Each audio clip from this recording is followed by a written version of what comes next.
Okay, now I'm going to quickly just show you a little bit about Chapter 13. Again, it's so much like Chapter 12, but I have brought up a file here. This is a file from your books. This is from problem number 38 on page 597, and it's talking about what is your risk by the American Heart Association related to strokes. Gives you a rating of your risk.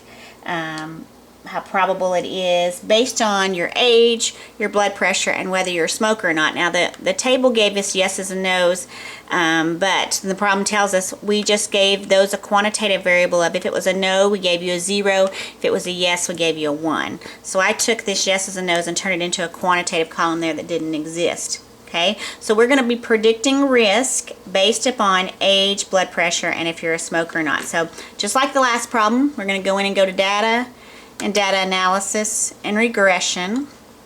And this time our Y variable, what we're predicting the risk.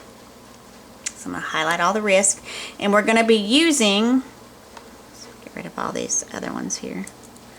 We're going to be using columns B, C, and D, age, pressure, and smoker. So you just highlight all 3 columns, and I did use the labels. So now I'm going to just I'm going to click this here so it'll show me my scatter diagram.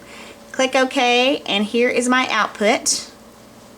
Okay, again, I need to pick one that didn't have such a strong relationship, but again, this has a very strong relationship, 0.93, which means there's a very strong relationship with those 3 variables put together. 87% of the variation in what your risk is can be explained by those 3 variables.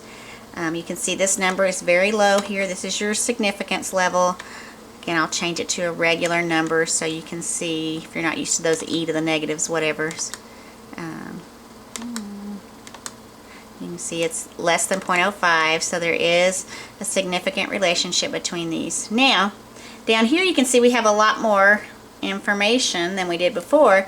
We have our y-intercept, but we also have 3 different numbers here.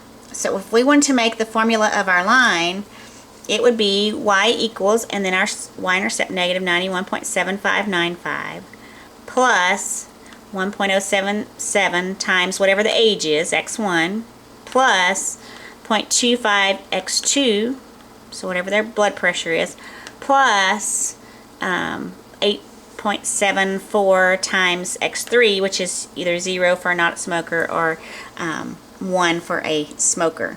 So that kind of gives you the an idea of, then you would plug those numbers into the formula. So let me write that out here just a second, and I'll come back with the next video.